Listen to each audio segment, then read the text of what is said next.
Hey everyone, welcome to the Quarter One Family video for fourth grade math. I'm your host, Stephanie Conlon, an elementary content specialist with the Learning and Teaching Department here in CMS, and I want to welcome you to our session today. By the end of our video, I'm hoping that you'll have some answers to these three big questions.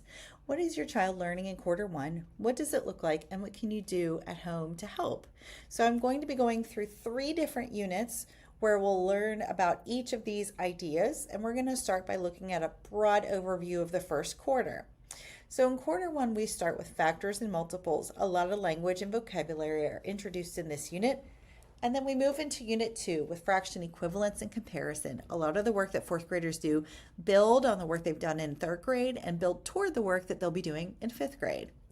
And then wrapping up quarter one, we have unit three, which is extending operations to fractions, and specifically that includes addition, subtraction, and multiplication. All right, and in quarter one, fourth grade students wrap up their study in math with extending operations to fractions. This includes addition, subtraction, and multiplication of fractions. So I've included a lot of different screenshots here of problems and tasks students might solve in unit three. So some of the problems involve using a number line and determining what operation, what's happening in the number line, and how can we represent that mathematically using an equation.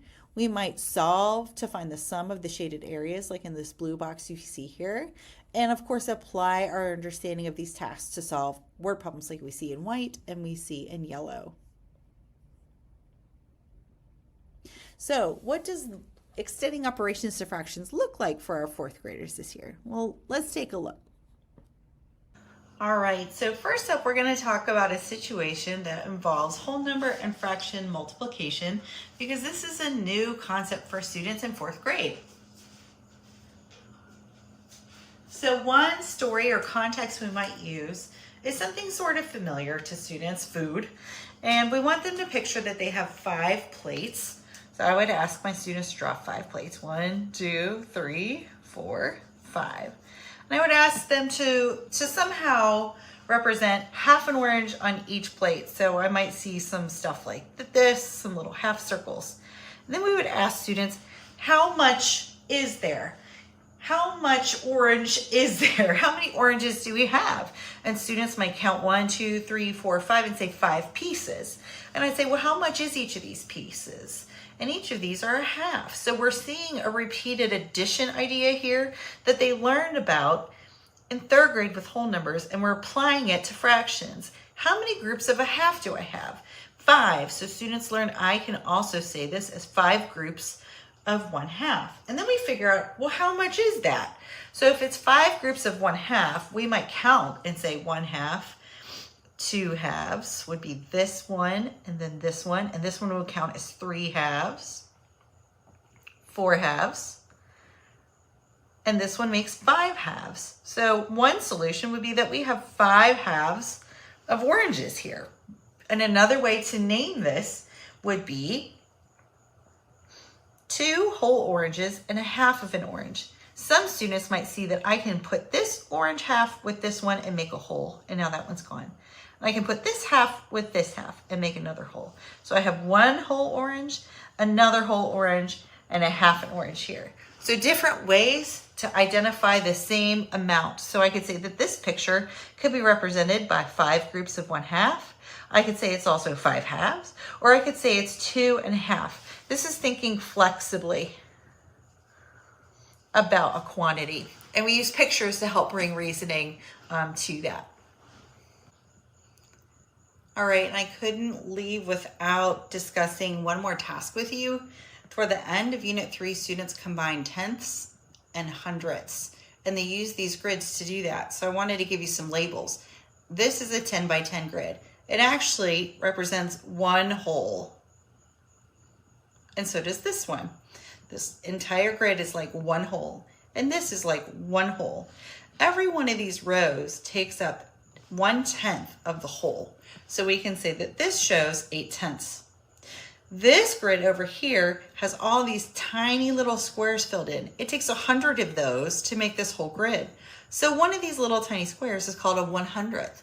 I filled in 29 of them to show 29 hundredths.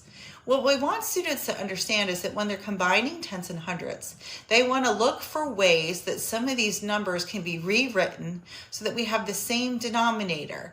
Is there a way that we can look at this picture instead of 8 tenths and see it as 80 hundredths without changing how much is shaded? And we can, if we just think about the shaded amount as hundredths instead of tenths. So this takes some flexibility on students' parts, as they may only be looking at this first grid in one way. They might only see it as tenths. And we want to show them if you break these rows into tiny squares, you still have 8 tenths here, but it looks like 80 hundredths. These two are equivalent. 8 tenths is equivalent to 80 hundredths.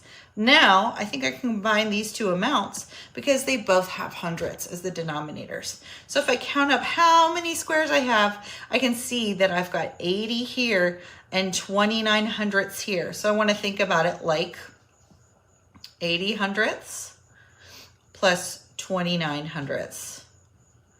And that's going to make a lot of hundredths. It's going to be more than one whole grid. And I can tell because if I move these two rows over here, that'll fill in the whole thing.